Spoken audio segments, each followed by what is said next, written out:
আসসালামু আলাইকুম। আমি শামা পারভিন চট্টগ্রাম বাংলাদেশ থেকে বলছি। আমি ওবায়দ জুনিয়র হাই স্কুলের সহকারী শিক্ষিকা এবং রেহান এআই টিচার ইনস্টিটিউটের একজন পার্টিসিপেট।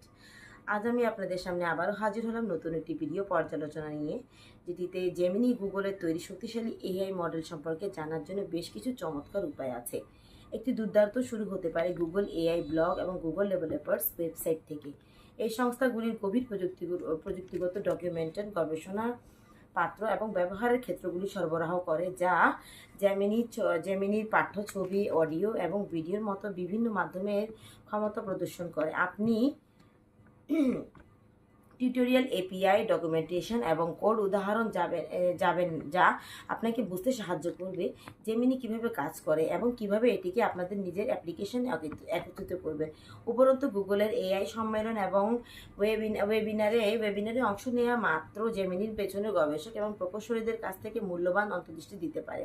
আপনার বোঝাপড়া গভীর করার জন্য বিশেষভাবে বড় ভাষার মডেল এবং মাল্টি মডেল এআই সম্পর্কে শেখার জন্য ডিজাইন করা অনলাইন কোর্স এবং টিউটোরিয়ালগুলি অন্বেষণ করার কথা বিবেচনা করার জন্য কোর্সেয়ার, ইডিএক্স এবং এমনকি ইউটিউবের মতো প্ল্যাটফর্মগুলিতে বিশ্ববিদ্যালয় এবং বিশেষজ্ঞদের কাছ থেকে এমন বিষয়বস্তু থাকে যা জটিল ধারণাগুলোকে সহজে বোঝা যায়। এমনভাবে বিভক্ত করে ফোরাম, গেটহাব সংগ্রহ এবং সোশ্যাল মিডিয়া গ্রুপগুলির মাধ্যমে বিকাশকারীদের সম্প্রদায়ের সাথে জড়িত থাকাও অবিশ্বাস্যভাবে উপকারী হতে পারে।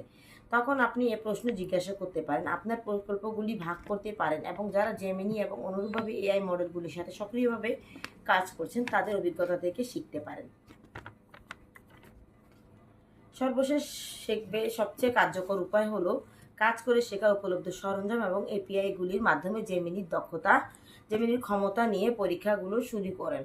এমনকি যদি আপনি সহজ প্রকল্প দিয়ে শুরু করেন, হাতে কলমে অভিজ্ঞতা এর শক্তি এবং সীমাবদ্ধতা সম্পর্কে আপনার বোঝাপড়া দৃঢ় করবে। বিভিন্ন ধরনের বিষয়বস্তু তৈরি করার চেষ্টা করুন, তথ্য সংক্ষিপ্ত করুন, ভাষা অনুবাদ করুন, অথবা এমনকি ছোট অ্যাপ্লিকেশন তৈরি করা যা জেমিনি মাল্টিমডাল বোঝাপড়া ব্যবহার করে জ্ঞানের এই ব্যবহারিক প্রয়োগ আপনার শেখার গতি বাড়াবে।